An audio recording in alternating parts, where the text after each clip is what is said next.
The Pewtercast is sponsored by huntakiller.com, an immersive murder mystery experience like no other. You can save 20% on your first box when you subscribe by using the code Pewtercast at checkout.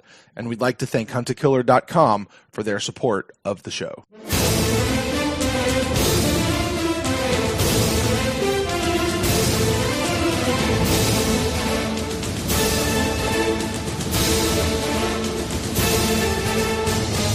Welcome back to the Pewtercast. This is the time of the week. This is the podcast, fans, where we turn the show over to you. I am Brent Allen, your host, joined by Ren Daxt. Ren, we got a lot of communications to get through tonight, my friend. We do? We do. We usually start the show by taking a look at some of the iTunes reviews and things that have come in. I was just looking over there. We've had several new ratings this week, Ren. Lots of people that have given us ratings, but we don't have any actual reviews to read. I guess I never thought about those being separate things, but I guess they are.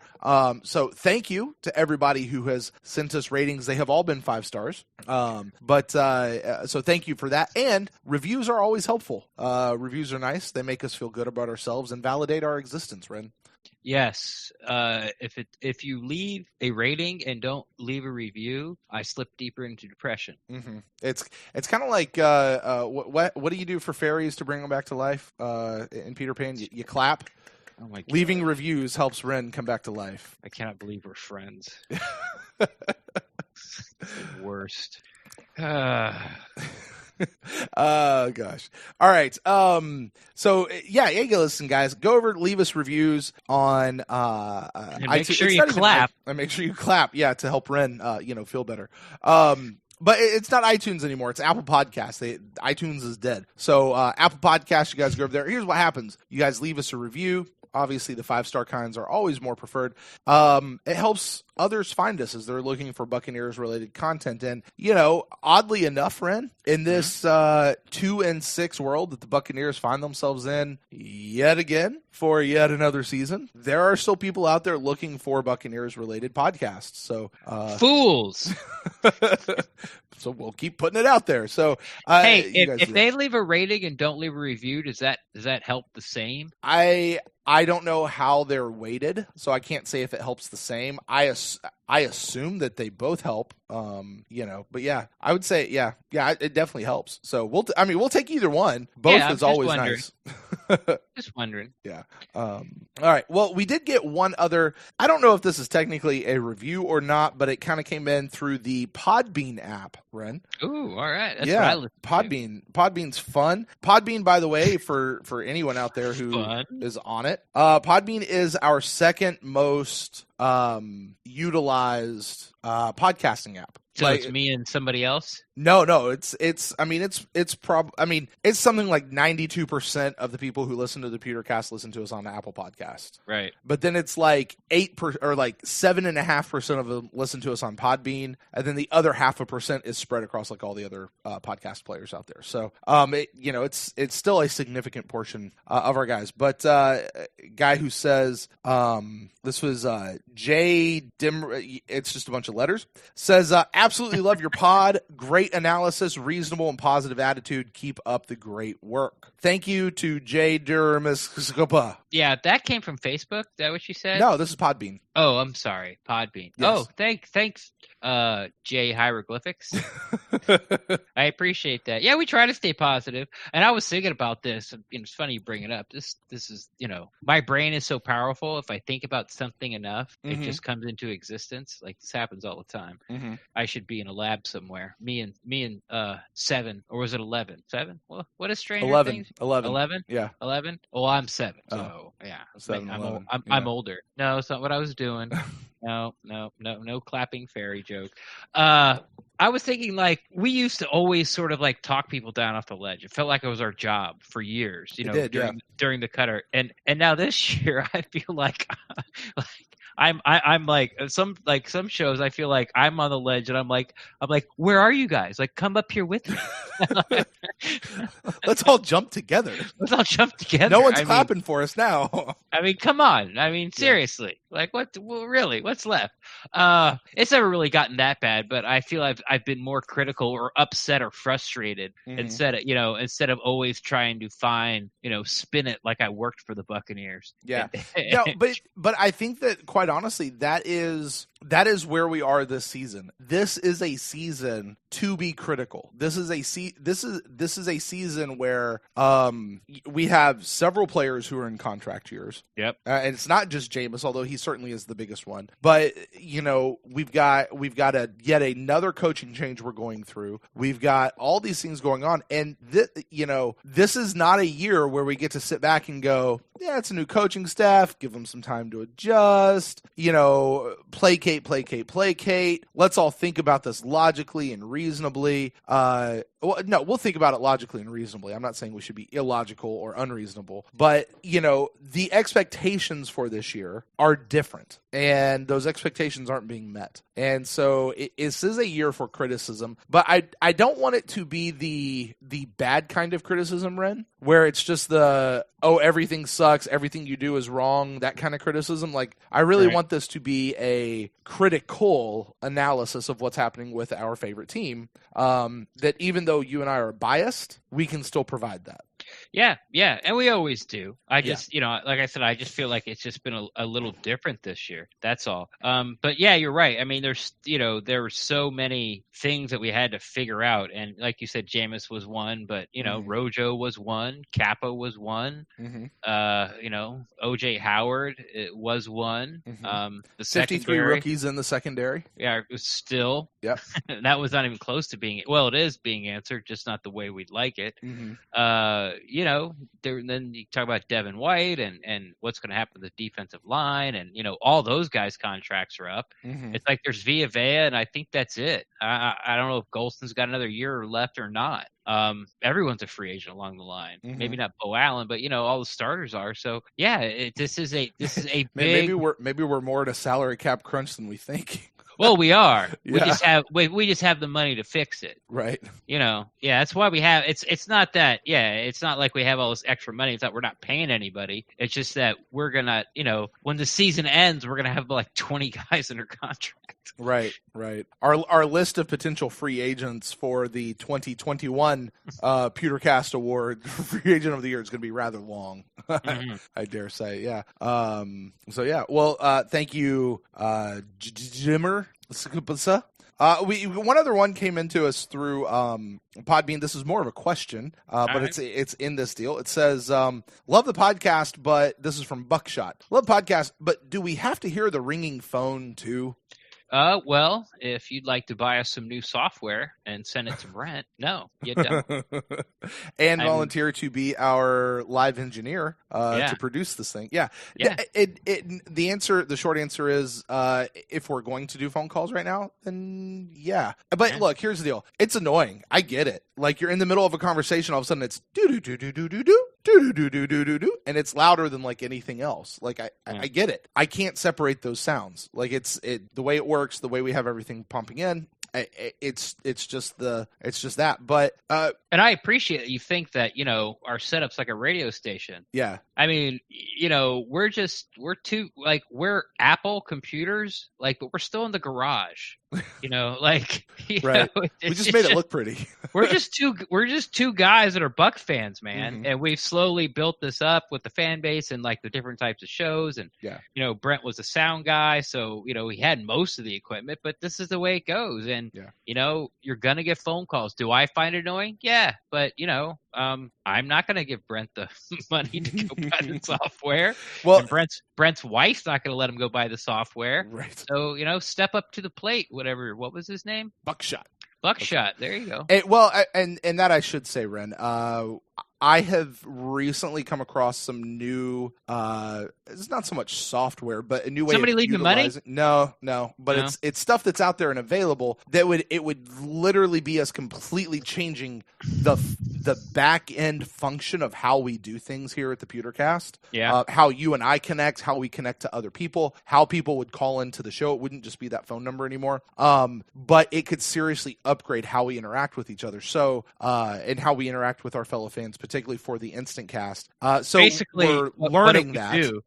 Basically, what it would do would take away that ringing noise. It would take away that ringing noise. It would also allow more than one person. Like, it would allow like a queue of people to line up, as opposed to just, oh, you didn't call and get in right away, so now you got to wait till the line clears. Like, it would actually allow like a queue. You wait in the lobby, so to speak. That literally is what we would call it. Would be the lobby. So, but anyway, we're not ready to roll that out yet. We're still testing it just to even see if it's legit. So we are always working and trying to figure it out. But for right now, yeah, that's what. Yeah, and I wasn't yelling at Buckshot. I was just teasing. Sure. I felt like I came a little strong there in the end. Can we call it the galley though? The waiting. Yeah, because isn't that the lobby on the boat? Like, we'll call it the brig. You're waiting in the brig on deck. Oh my.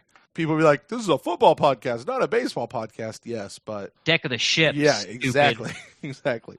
All right. Well, hey, listen, you mentioned Facebook a few minutes ago. It turns out people can actually send us messages, like actual full-on, like the equivalent of an email on Facebook. And I don't always look at that. And there was a couple that have come in that actually was like, hey, we should read these. So I do want to go back and kind of clean. There's just 3 of them real quick I want to clean up. One of them is real short, Ren. You might like this one. This is from Colin. Came into us a bit ago. It says this: Ren, great podcast. I'm subscribed and I'm a big fan. You know, Facebook's growing on me. Thanks, Colin. I appreciate it. Appreciate for listening. Appreciate for subscribing, and appreciate your eye for talent. There you go. I like it. Thank you, Colin. Our next one comes in to us from Daniel. This one came in not after the Seattle game. What was the game we had before Seattle? Tennessee. I think this one came into us right after the Tennessee game.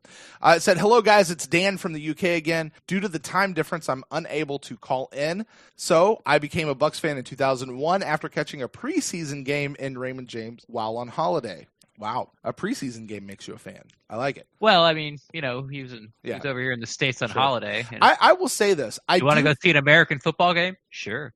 I cannot say that I have been to all the stadiums or even a lot of the other stadiums. Or any. But no, I've been to several. I've been to a handful, not several. I've been to a handful. Raymond James, the Buccaneers organization as a game day experience, despite what actually happens on the field, like everything else going around it, they really do have a good product that they're putting into the stadium. And so, you know, it's just we're there to watch the football game, not to see the boards. Was it the Chevy yellow, red, blue car race that sold them on the Buccaneers? the while they're on TV breaks and stuff. Chevron. No, I like the Publix throwing the football through the P. That is that the one. Worst. Yeah, you always feel like you're at like people doing it. It's like you're at like a minor league game, like in their in between innings. Yeah, you know what I'm saying. It's like that. So, but anyway, hey Dan, if that's how you became a Bucs fan, awesome. I'm glad you're welcome to the ship, buddy. I mean, you've been 2011. You're like 7 years in. You're good. 7-8 years in. You're good. And it's been 2011 or 2001. No, it says 2011. Okay. So, and that's a rough haul. He's known nothing but crappy. Right. There was that 9-7 season. Anyway, he says, so at that game, they lost to the Titans, but I still purchased a Bucs QB jersey, a guy they called Freeman, to show my support. I have followed them ever since, but due to poor coverage in the UK until the last few years, my support has been spotty at best. Now the London games are more established. Now that the London games are more established, the coverage here has improved. Fast forward to this current season. I started out the season with one idea: do better than last season. I purchased a new hat to show my support, but I couldn't decide what jersey to get for my current team, so I put that off. My brother got me a vintage jersey from the Super Bowl win, Mike Allstott, so I'm over the moon. Love the pod, learning loads, keep up the good work, go Bucks. Thanks, man. That was nice. Yeah. All right. Hey, listen, if you're wondering whose jersey you should get, going with a vintage jersey from the Super Bowl team is never a bad way to go. Or Jamal Dean. Or MJ Stewart's. Or MJ Stewart. Yeah, that guy's gone. Or Peyton Barber, because Barber's a good name around here. I guess the safest pick would have to be Mike Evans. Sure. I mean, when you talk about of all the current Buccaneers who are on the roster, the one guy who's going to wind up in the Ring of Honor, Like already. It's got to be Mike Evans, right? Yeah, he holds all the records. Yeah. Like he will get up there, and if he, no matter I think what happens from here on out, that'll be something. Even though like I was around during the All-Star, Brooks, Lynch, but I just sort of flashed forward in my head of like me being at the game and seeing like an older, maybe some salt and pepper in the hair, Mike Evans, like I felt really good about like that. Like I'm like I would like to be there. Like I would feel really like a part of that. Maybe it's because it's just this struggling we're going through, and with social media, and now with sort of like with Buck's social media, you get all these extra little tidbits of like post to post with Casey, or there's always a new player down at Hooters on every Tuesday, or you get to see it feels like you're more connected to the team. Like I sort of said about before last pod, back then it was like newspapers, sports talk radio or a magazine, but now you can get information. I'm already looking forward to it.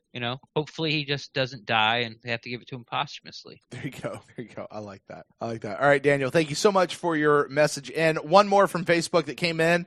This one comes from Neil. Neil simply says this is more of a question. What does it take for you guys to get Bucks media access? You guys deserve to be asking the questions.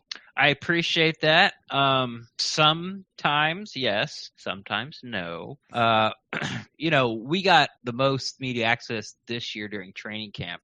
And, I was sort of determined to not be a hindrance, was kind of like my plan. Yeah. Like I didn't want to push in front of everybody and get my questions asked. And if I had a question, I would answer it. But I was sort of taking a back seat because the biggest reason why is like, this isn't my job. Right. All these guys that we talk about, like sometimes we don't like the media's type line of questioning because they already have an article in mind that they're going to write. So they'll ask the same question to Bruce Arians that they'll ask to Todd Bowles, that they'll ask to Devin White, because they want 3 quotes from people about their article they're writing. So they ask every single person the same question.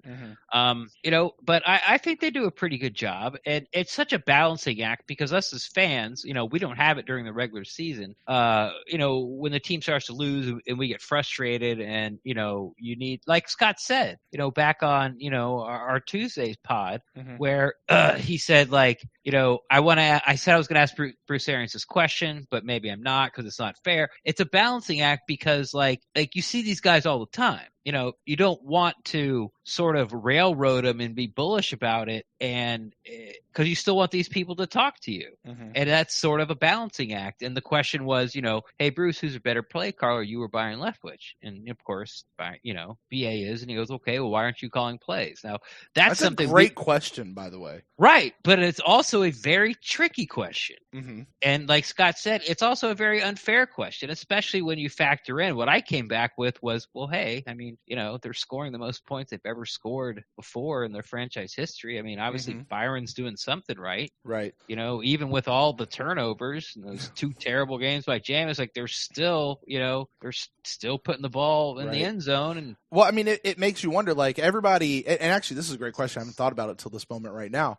Everybody's questioning whether Byron Leftwich should be calling the plays, questioning Byron Leftwich, maybe not so much as a coordinator, just, what is his actual role? Where should things be? I haven't heard anybody questioning about Todd Bowles, though. I've not heard anybody talking about whether Todd Bowles needs to keep his job or go, or it's coming. Something it should be. Yeah. I mean, if we're going to be fair about it, and the defense is worse than last year. Points per game. Yeah. Wow. Yeah. And they gave up 28 last year. Yeah. We're giving up 29. Yeah. Remember last year about talking about the historically bad defense that we had? It was the worst defense in the NFL, and you just said this is an even worse defense than it was last year. If you're going by the only stat that really matters, which is points. I don't care about yards. The same with offense. I don't care about yards. Like I don't, turnovers. Well, can't win the game on yards. Yeah.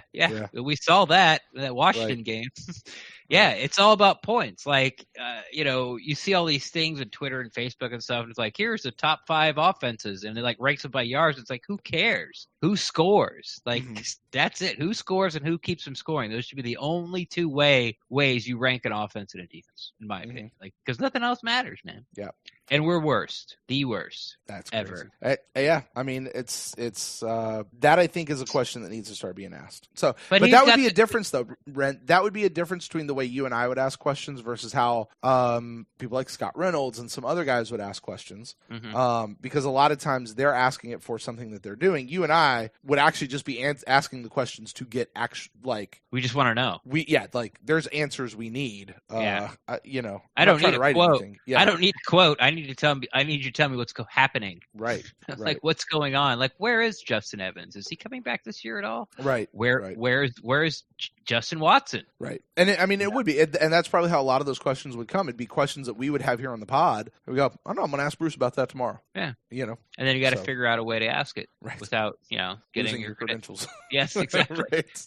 So, but you said this last week, and that turned out to be a complete lie. Right. Can you try not to lie to me this time when I asked you this question? Right. To answer Neil's question, man, look, here's the deal. You have to apply for credentials to the PR department, and they're the ones that get to make that decision. So if you would like to see the Pewtercast receive full media credentials for the season, you can find the Bucks PR department people and email them and let them know you think that we should receive the credentials. I don't know if it'll have any effect whatsoever, but do we want to do that? Do what? Do we want to start a mailing campaign? Listen, it got Star Trek a third season on TV. So in the 60s. All right, everybody, make sure you send it snail mail to 1 Buccaneer Place in Tampa, Florida, 36802. No, don't do that. Okay. With an Olive Garden gift card. Right. No, Panera. There you go. Oh, yeah. It was right there, right? Yeah. All right. Or maybe a Boston Market gift card. Why? Because it's down the other way, and it's like the last Boston Market left on Earth, I'm convinced. Oh, wow. Yeah, they're not anywhere else. All right, this conversation is going off the rails. Let's get back to this. Yeah. Thank you, Neil. Let's move over to our actual emails that have come in. Listen, guys, you send us communications anywhere. We'll try to read them and see. So, Bruce, the easiest way. When you don't eat in the cafeteria, do you go to Panera or Boston Market? He goes to Checkers. No. I think my knowledge of fast food restaurants right around $1 has just reached its limit right there. So I think there's a Jack in the Box. Maybe. There's a Bojangles coming. Anyway, the easiest way that's going to be in front of our face, so guys, is always on email. If you send us email to thepewtercast@gmail.com. But like I said, Facebook, Podbean, iTunes reviews, all those things, Apple Podcast reviews, we try to keep an eye on those and bring those in. All right, Sean Lovegrove, our friend Sean, says, "Hey, Brent and Ren, I just wanted to touch base now that we are at the halfway point of the season, or midway through misery, as I like to call it. I was able to make it to the Bucks game in Tennessee. Shout out to my brother who flew in from Fairbanks, Alaska, and got us tickets in the second row at the 50-yard line on the visitor side. Woot woot. These Nice. were by far the best seats I've ever had for a Bucks game, but the Buck game itself was same old crap." All right, pause real quick. Have you ever sat that close, like second row, first row, or something like that, to a football game? I have not, but I don't think I would. You can't see crap. Yeah, you can't see. Now, Sean, I don't know what it's like there in the Tennessee stadium, but I did this in Charlotte. I've done this once in Tampa, and I've done this in a couple of the places where I've been down there around those first, say, 5 rows, sitting there, and you really can't see. Like, it's hard to make out what's going on. Like, you gotta be a little bit higher back up to really catch a view of what's happening. Got to yell down in front to the players at all times. Yeah, I mean, hey, but listen, if you want to be close to the team, like physically close to the team, see what's going on, that's, I guess, really the place to be. So that'd be a cool thing. Anyway, Sean says, as an out-of-state Bucks fan, I've only been to 4 or 5 games in the quote-unquote modern era, but the last time I witnessed the Bucks win in person was the Bucks-Bears finale of 1997. Ooh. I don't even. Sean, buddy. I thought this would be the game that would broke my streak, but nope. Props to the Titans fans for being courteous to Bucks fans, especially my little boy who was at his first game. But if I hear another crab leg joke, I just might go ballistic. I'm with you. The eating the W and the crab leg and the whatever and I don't want to hear that stuff anymore. It's just I'm over it. Maybe you should dig up if you're ever going to you live in Jacksonville, so you got to come up something with like your owner's moving your team to London. Right. Like, you got to come up No, with something. no. You know what the owner up here is wanting? He's wanting to do that thing that the dudes want to do with the Rays, like split the season. Oh, yeah? He's wanting to do like half in Jacksonville, half in London, or like half. Nice. You know, what's the Rays guy? Half in like Montreal or something like that. Yeah. That's kind of the latest word they have going on here. People aren't big fans of that idea. He brought the Montreal sort of like, I don't know, focus group or whatever, entourage to like the Rays' first playoff game. Oh yeah. Yeah, like he showed up and, in tow was, hey, here's this investment group from Montreal. No, Ren, you said it wrong. There's this investment group from Montreal, eh? What is wrong with you tonight? It's getting late. All right, he says, what did he say? Clapping like fairies and Sean goes on. He says, as a lifelong, my Kentucky's come back. As a lifelong Bucks fan and longtime Seminoles fan, I'm honestly done talking about Jameis, so I'll spare you on that conversation. What's mainly on my mind is the coaching staff. I think that's a great one to be on your mind. Yeah. I'm not here to say that they're bad or that I want them gone, but this season hasn't been at all what I expected. Yeah. I can't say that I've seen a whole lot of no risk it, no biscuit. This team looks every bit as conservative as ever. Conservative and predictable. I'm tired of knowing what every first down play is going to be, and I've been surprised that we're not pushing the ball downfield seemingly any more than we did under Dirk Cutter. I know they're both vertical offenses, but I thought we'd be seeing a lot more of Jameis throwing deep. I don't know the numbers, but it doesn't feel like that's been the case. I do.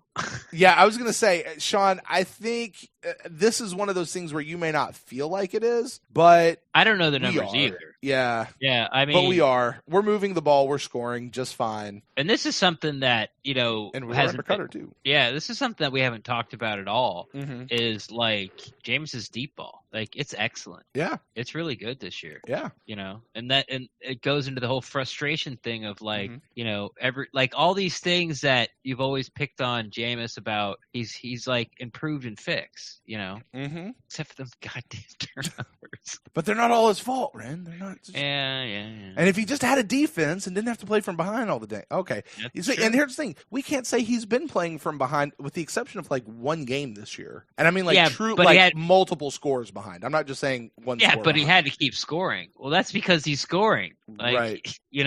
It's when he puts. It's going to be interesting, sort of how those narratives where pro Jameis people are like, look at his numbers, and anti Jameis people are like, yeah, because they were down by 21 for 3 quarters.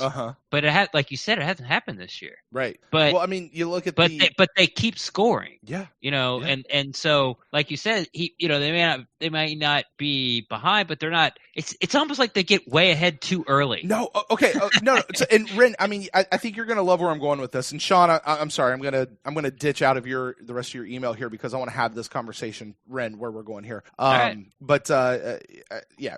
Anyway, did you know? Let's take this past game with Seattle, for example. Sure. Do you know when we got behind and how we got behind? Was when Jameis didn't have a chance to get the ball and go score. Yeah. To your point of you should defer, not receive the ball when you win the toss at the beginning of the game, right? Yeah. We were ahead. Or Whatever tied. reason, do what? Or tied. No. We were ahead, and then they get the ball back at the end of the first half. The Seahawks do, right? They go in and score, bring it to within one possession. Yeah, we tried to get that field goal, missed the field goal. It sucks. Okay, whatever. That was just a quick, hey, let's go score some 3 points. That wasn't a whatever real kind of drive. But for the most part, they came in and scored, brought it within one score, turned around, came back, opened up the second half with another score. So the next thing we know, like the next time that Jameis and the offense are on the field for an actual possession where they have time to march down the field and go do stuff, now we're at a tie game before they ever really had a chance to do that again. Same thing happened in New Orleans. And then we get to the end of the game where we go to the overtime situation. They lose the toss. Yep. And we didn't even have a chance to compete in the overtime deal. Yep. And we lose the game. Offensively, yeah. Yeah, offensively, yeah. And it's something I want to bring up with Scott, but it's sort of the conversation didn't really go that way. Like, Jameis wanted that ball bad. Oh, yeah. Did you see how disappointed he was? Yeah. Like he didn't get a shot. Like, he didn't get a chance. He was so ready. Yeah. He was just, And the kind of game he was having, like, it really was that. And first off, who in the hell picks tails? Come on, Mike. Come on, man. Like, that's going to cost you an extra year before you get up the Ring of Honor. Tails. I know it's cute, and when you hit it, it's like, oh, look how smart I am. But when you miss it, it's like, look how dumb you are. Right. You know, it's for the come record, on. I call tails every time. Exactly. It's standard across the board. I call tails every time. And when you miss it, you're dumb. Eh. And when you get it, you're lucky. Ah, That's just the perception. your perception. It just is. It your is. Perception. Anyway. Well, my perception is always the correct perception. Did you not know that? Oh well, I mean, we had that review that said Ren's a narcissist. So yeah, I get that. Yeah, I am, but only the good traits. Right.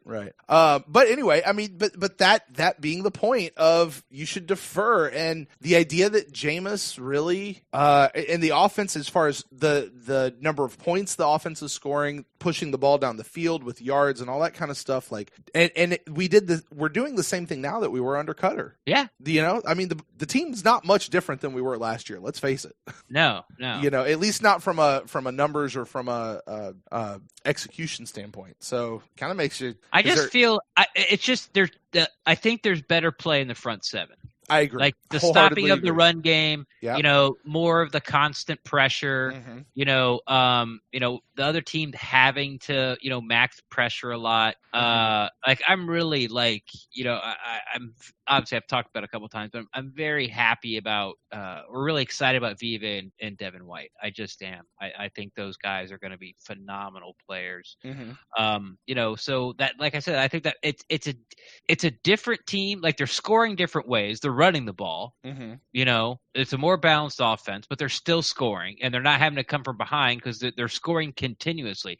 Remember when it was Cutter? I thought about this the other day too. I remember it was Cutter was like, "We got to get off fast starts. That's our problem. We can't. Mm-hmm. We get off fast starts all the goddamn time now." Yeah, we do. We scored 28 points twice in the first half. We scored 21 in the first half against the Seahawks, but you got to keep scoring. Yeah, like you just because the defense just can't stop them. Yeah, they can't stop the pass. They can't stop. But I mean, if we keep scoring, then that means that the other defense can't stop us. So yeah. What the hell? Anyway, Sean finishes up his email. We kind of talked about what he talked about here, so I'm going to skip it a little bit. But he says, anyway, this is long one, so I'll end it there. Thanks for everything you do. Enjoy your multiple lengthy podcasts a week. They're a lifeline for Bucs fans. P.S. Being in Brent's fantasy conference this year is fun. I don't remember Ren ever forgetting to put a QB in his starting roster. Yeah.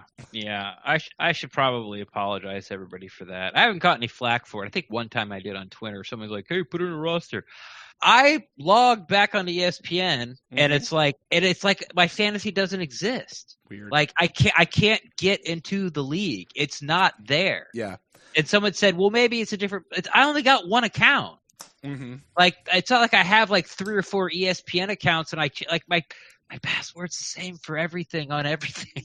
Right. So I don't have to have a book with like, here's my password for my video games. Here's my password for my bank. Here's my, it's always the same. It's very complex. It's a Thomas Crown of security. It's a 9-digit PIN pad code. Like it's you're never going to guess it. I just don't know what happened, and I can't get, and I've sent a couple emails to ESPN, and it's like trying to get somebody to help you with, once again, back to your mobile game, hey, Harry Potter help desk, this is happening. Can I get a response? See, my thought was like going to Home Depot or Lowe's, trying to get somebody to help you there. Oh, no, I never have a problem with that. All right. Yeah.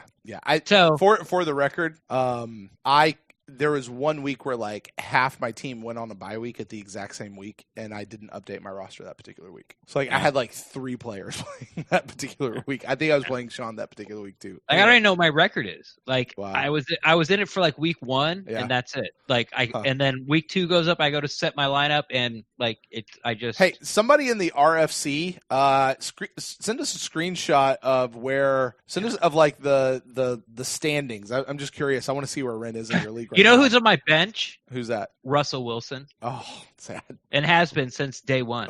And you're starting probably what, Cam Newton? No, I'm starting Tom Brady. Oh, okay. But still, I mean, he's leading the league in touchdowns, and probably has a couple hundred yards rushing. Sure. And has 1 interception. Right. Can't blame that on everybody else around him. All right, let's move on. Johnny sends in the next email. It says, "Hey, Brent and Bren." Who? Hey, Brent and Ren. Oh, all right.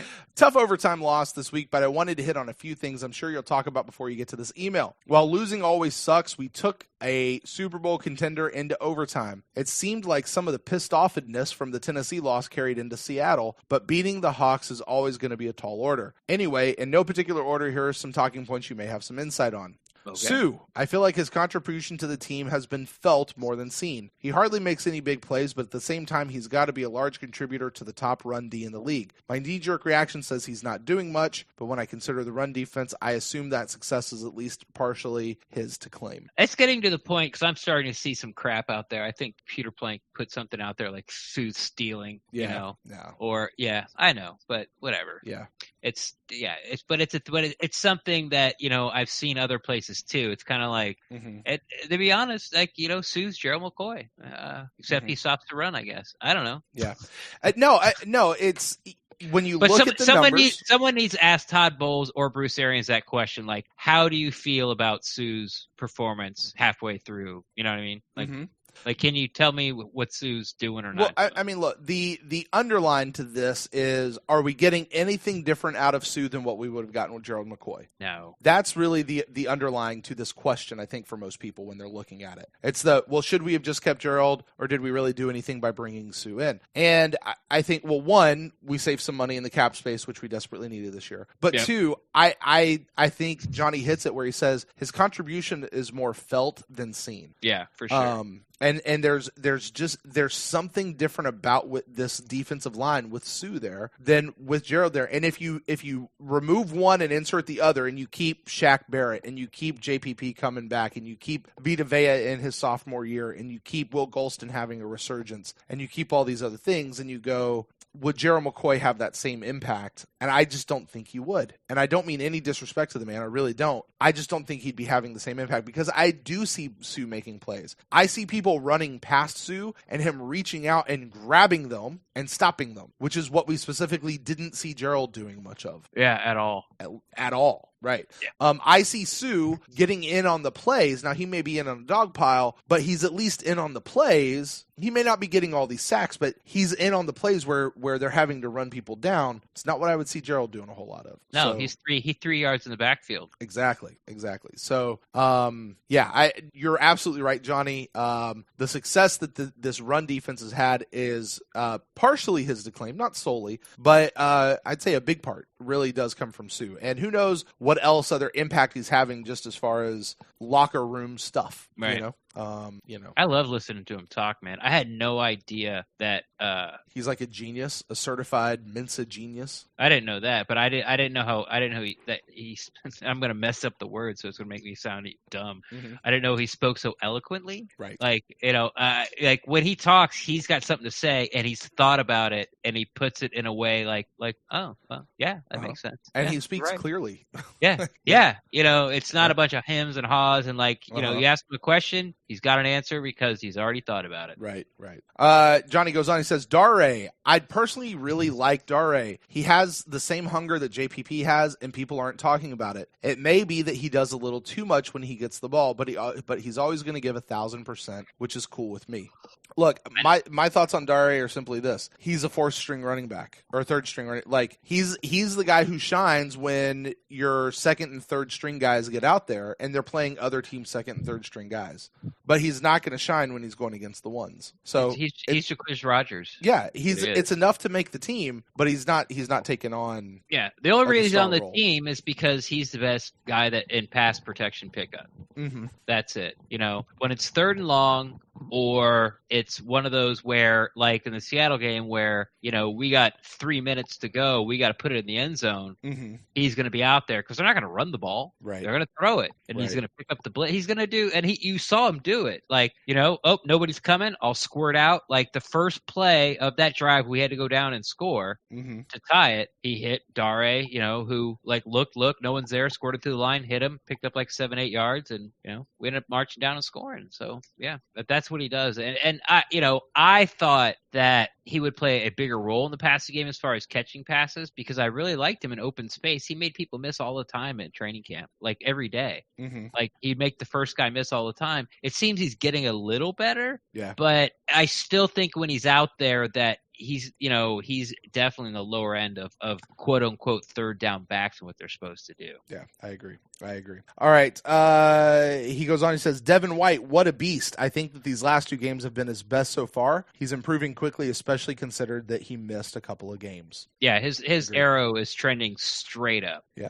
TJ Logan, a bright spot in the game. Logan was getting some serious yards in the return game today. I dig. Yep, I'm with you. Listen, we criticized him a lot. Yeah. A lot through his first, I don't know what, 6 games here? 5-6 games here? Because all he did was stand in the end zone and wave his arms. Yeah, well, he was auditioning for a plane parking job at TPA. Exactly. He says, play calling. I'm still not sold on Leftwich calling plays. I like that we stuck with the run a bit more today, but he always demands big throws from Jameis. This week it wasn't so bad, but when Jameis gets into a rut or starts struggling, it seems like Byron doesn't help him at all. There are so few quick or short passes in our system that it puts a lot on the shoulders of pass protection and the accuracy of our questionable QB. I think about Tom Brady, a lot of his throws are inside the sticks, get the ball out fast, makes quick reads, check down often. It seems to me that Jameis is always waiting on plays to develop because his receivers have these huge routes. Admittedly, I'm just an average fan here, but it's like we ask the world of Jameis on literally every snap. I disagree. I understand where you're coming from, and I like how you're self-aware. But not that I am the be-all, know-all of the way to dissect an offense, but I disagree. Like, we are running slants, and there are some quick hittings, but the reason Jameis is going deep is because that's what defense is giving him. Like, if you're giving Mike Evans one-on-one deep, wait. Like, and that's what he's been coached. I mean, you heard it in training camp. BA's like, you see that one-on-one, take the shot, man. Like, go take the shot. If it's one-on-one deep, throw it. It doesn't matter if you got, OJ Howard wide open 7 yards. It doesn't matter. I want you to throw it. And that's what Jameis Winston's doing.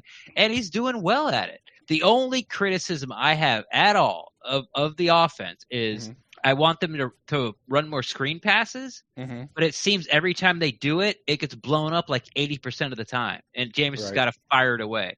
Like, that's what got him in trouble at the Carolina game on those back-to-back fumbles. Like, both of those were screen passes, and both of them were read by Carolina and blew up. He had to fire one at Rojo's feet in the Seahawks game. Right, yeah. Because, I don't know if there's they're tipping something. Like an offensive line or something. Yeah, exactly. Like, I don't know what's going on, so it's sort of hard to say that. So I guess I should say, like, I would like to see more the screen pass game executed better. And they just don't use the middle of the field. They don't. Right. They like and it's not a surprise. I'm not saying anything breaking here, but they don't use a tight end in the middle of the field or the running back in the middle of the field. When they need like 7 yards, they'll hit Godwin. They'll hit Evans on an end, but they'll hit Godwin on a slant all day long. Right. He did it 3 or 4 times. Right. But as far as like in between the hashes, there's nothing. Yeah. Here's an interesting thought, because, I mean, this is exactly the same thing we saw with Dirk Cutter when he was here. The common thread here is Jameis. Is it possible this is a Jameis thing? What? Like, it's not a play calling situation, because, plays are designed to have multiple check down points, right? Yeah. I can't say that I've sat and looked at all of the plays that Byron and BA call, but there are multiple check down points in the plays for Jameis to go to. He just goes to the long one. Like, that's him. So the idea that it's a play calling situation, you got to help Jameis out by calling a short pass over the middle. Look, where the ball goes over the course of the play is not necessarily indicative of what the total play call was. Yeah. Sometimes they send in 2 calls. It's options. And that's what the defense does. And so like, if it's supposed to go to Mike Evans on a 9 route, but that's your first read, and they and they double cover him. Well, guess what? Like, it's not going to go to it's going to Perriman next. Yeah, it's going whoever 2, 3, and if you get to the 4th read, or then you start to run, or if it's like 2, 3, you look back at Mike and he's beating them both. Okay, launch it. But it's why I have problems with this idea where people are criticizing the play, and I had the same problems with last year or the past couple years with Cutter. Oh, they're not calling enough this, not calling enough that, not calling enough that. And I'm going, you don't know what they actually called. Like, now you could have problems with the play mix. You could have problems with whatever. But I mean, my point being, some of these things, or actually a lot of these things, may be more on the guy who's under center making the choice of where to throw the ball, because he's given the option in a lot of those situations. I'm going to go yes and no, because the screen game did not exist to the running back and Cutter's offense. Fair It enough. didn't. It didn't. I think they tried it like twice in 4 years. Right. And Jameis would just throw it over Doug Martin's head because he was so tiny. And then and they would use the middle of the field. But I felt like Cutter was the opposite, especially like those last 5 games of last year. When Jameis was playing well, but the team was still losing. With Jameis it was like Jameis is doing it in spite. He's like, okay, you want me to play safe? All right, here you go. Hey, look, I didn't throw any interceptions. We lost by 11. Oh, look, I didn't throw any. Like, he threw like 1 interception the last 5 games and threw something like 9 touchdowns or something. And we didn't win a game. Right. And they really weren't close. And this year, they're all close. in it. Yeah, we're in it every single game, right? That's another thing. God, I know I've said it before, but Jesus, man. Scott alluded to it twice. 8 turnovers in a game. Yeah. And you're in it. Like, we're always in it. So that's, I don't know. Johnny closes up his email. He says, I'm loving the show and the amount of stuff you guys are putting out right now. I found the show last off season, so this is my first full season as a subscriber to the Pewtercast. Keep up the good work and go Bucks. Thanks, Johnny. Man. Yeah. All right. Next email comes in to us from Will. Do you think Johnny's a short circuit fan? Johnny 5? Wow. You brought that up. See, I talk about clapping fairies and you're talking about 80s robots. Yeah. Big difference. My robot has a laser that kills tanks. Oh my gosh.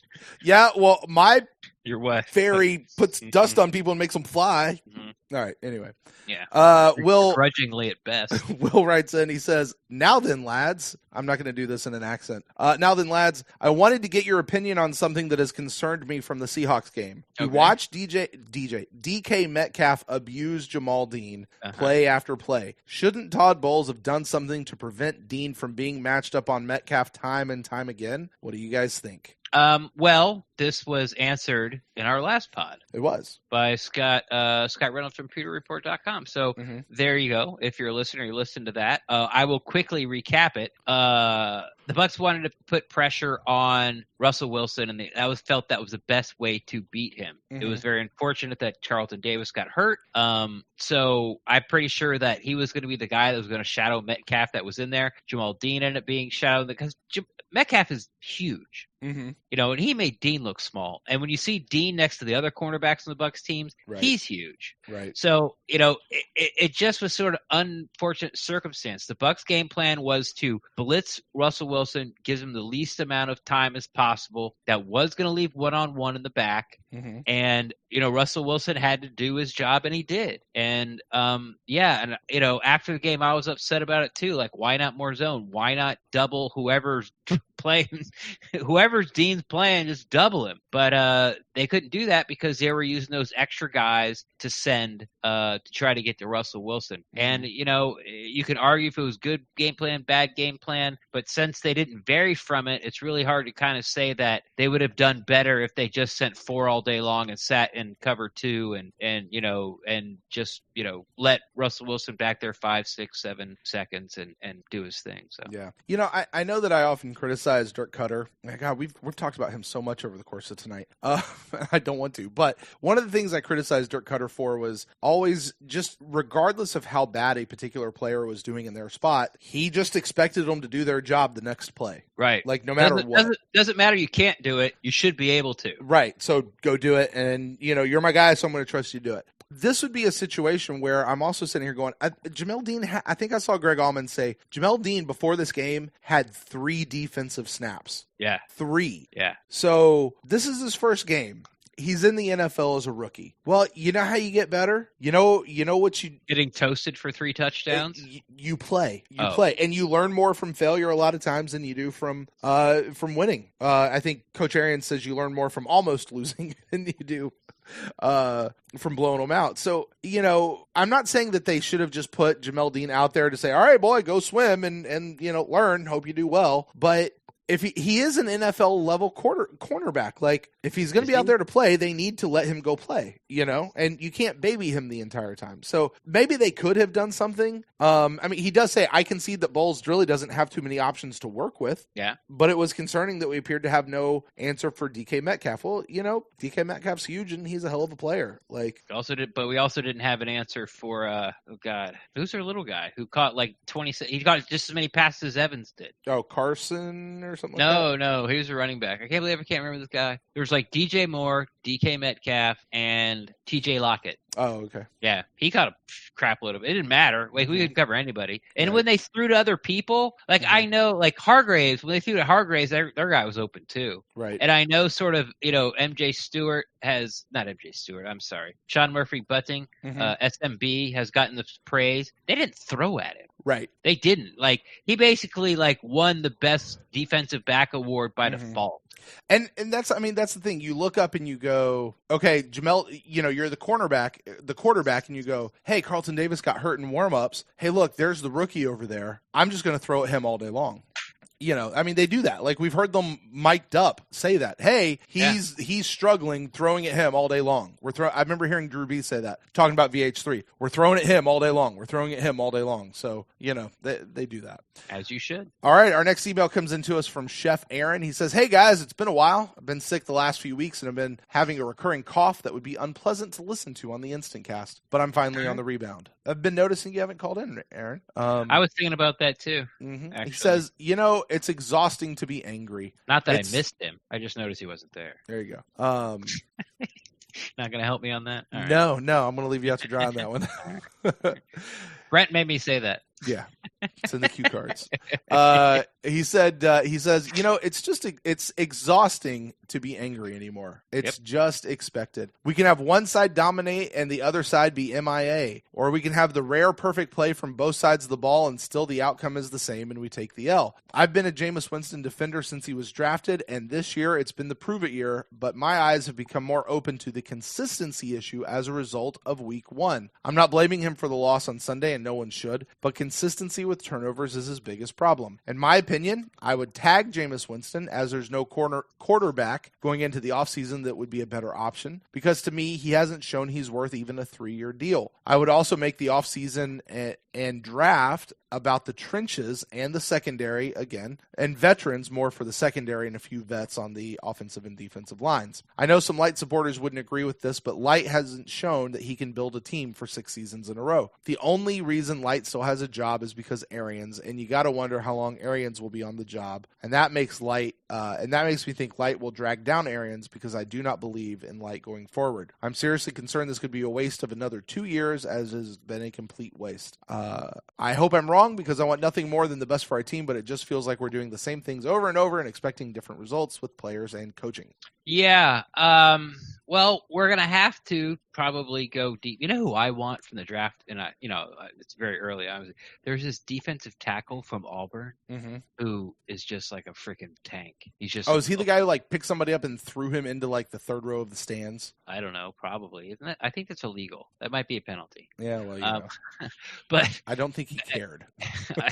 This guy, his last name's Brown, and he's just a monster. And I'm just like sort of like watching his highlights and going, oh yeah, like him and Vita next to each other. Oh my god. Anyway, we talked about it, or I talked about it earlier. Like they're going to have to do something with defensive line, either free agents, veterans, or through the draft, because like it's Vita and Bo Allen. I think that's and Anthony Nelson. Like no, Bo Allen's gone. He won't be here next year. So is his contract up? He reworked his contract this past offseason. Oh, that's right. To make this his final year in Tampa. That's right. So, they might bring him back, but as far as people unless under nobody contract, else offers him a contract, and they float him a crap ton of money or something. Okay, so the only people under contract on defensive line when the season ends is going to be Villa and Anthony Nelson. Carl Nassib. Nope. No? Oh, has he done this? Oh, yeah, he's done this year. That's right. Yeah, maybe Golst, but that's nothing really to hang your hat on. Even though he's having a better year. Sure. So yeah, that's going to happen. I think this is finally the year where we get some type of right tackle, either through the draft or through free agency. Mm-hmm. So I'm with you there.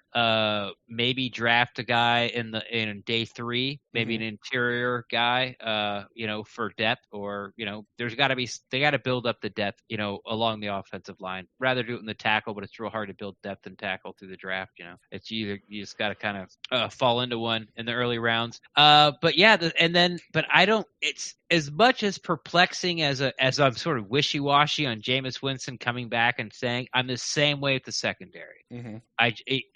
Yeah, look, man, you got to ride with these guys. In my opinion, right now, it's just you just got to ride with these guys. You just got to, we've talked about it so many times about how much high, like these guys are all high draft picks.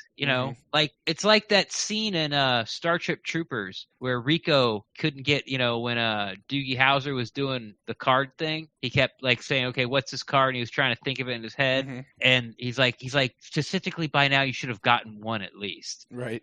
And that's kind of what I feel about the Bucks defensive back. It's like with so many picks, like you should have got, somebody that can play or, that is stays healthy. Pro Bowl, cuspish worthy out of like 7 day 1, day 2 picks. And it's frustrating. But so I'm not against bringing in a free agent, but I don't think they're going to spend any more on the draft because they just can't. There's some things they need, like the defensive line, offensive line specifically. Like, there's not really, everyone talks about all these holes.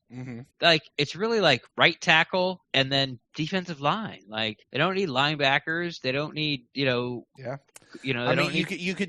certainly could use a little more depth at wide receiver. I think with these guys not working out. I think you have to start looking potentially at another running back. I'm not saying that has to be a top priority, but I think that's got to be in there somewhere. And you probably want I would be okay with another cornerback, but that's like I don't need the whole draft based around. I don't need it flooded as as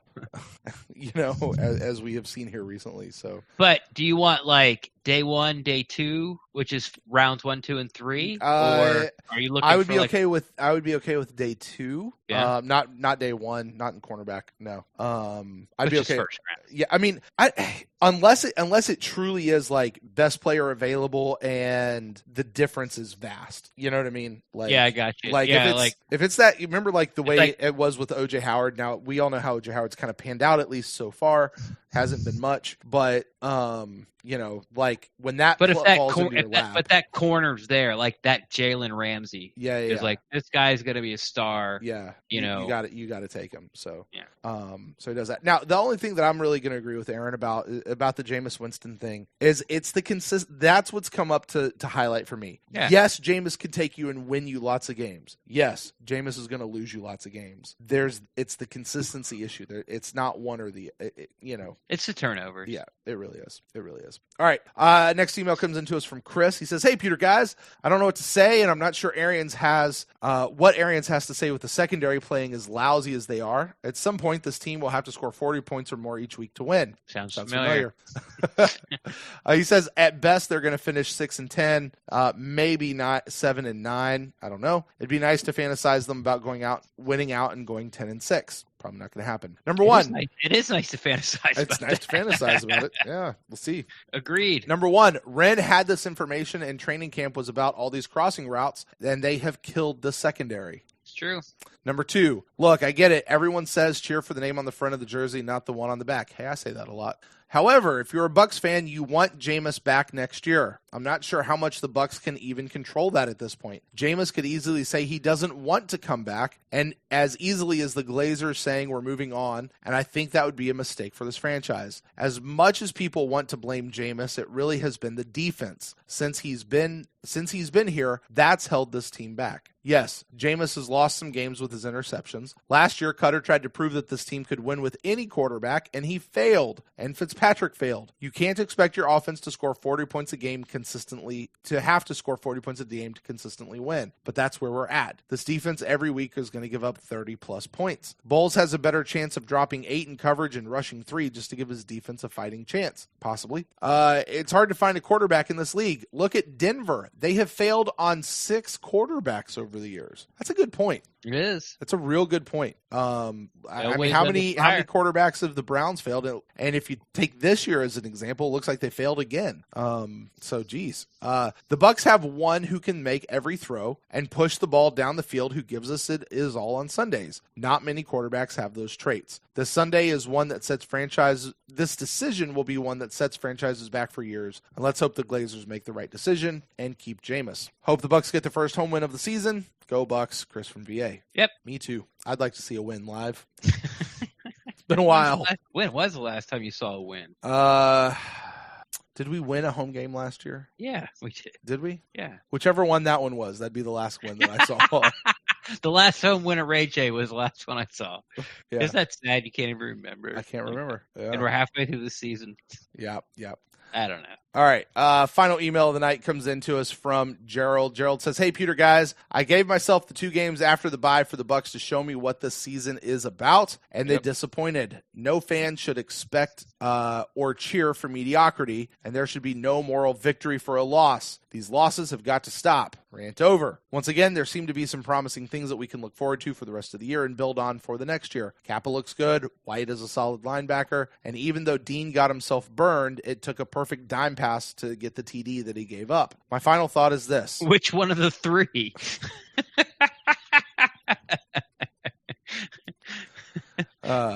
Check your stats, Gerald. He says, my final thought is this. All of our games have been close and entertaining, except for that Panthers game. The league really should consider this team for primetime games because it will be close and will come down to the last minute. I've been thinking about that too. Like they should they should just flex Bucks games. It doesn't matter what the record is.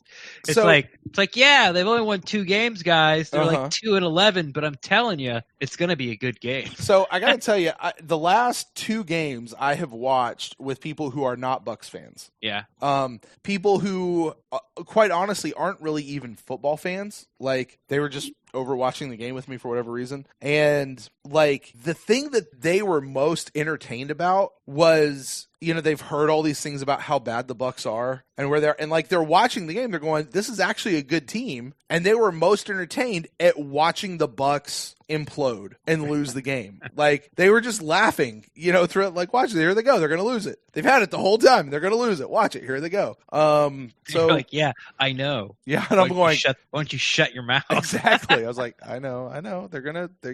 You can't count them out. But I mean, if you're looking for something of pure entertainment value that you're trying to put on, sure. I don't know if it's going to get you the ratings or not, but hey, man, Chicago won Best Picture. There you go. All right, Ren. Well, that's going to do it for us for this show. And that's going to do it for us for tonight. That's all our emails, man. Is it? Yeah. How many was that? Quite a few. I closed the window. I don't know. I haven't been able to count. So. I've been able to count since my accident. Yeah. Math's hard.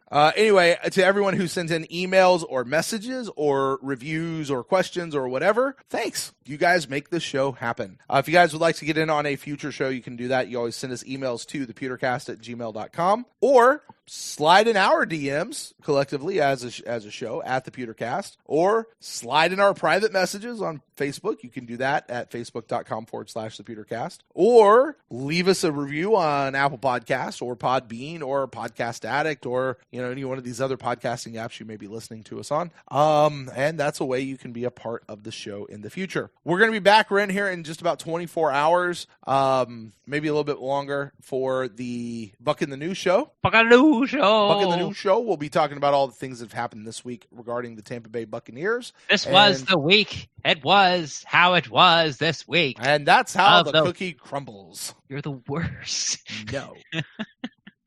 I don't know. You were saying something about the Buck in the News? Yeah, we're going to do Buck in the News. We got Instant Cast coming up. That was the way the weekend was.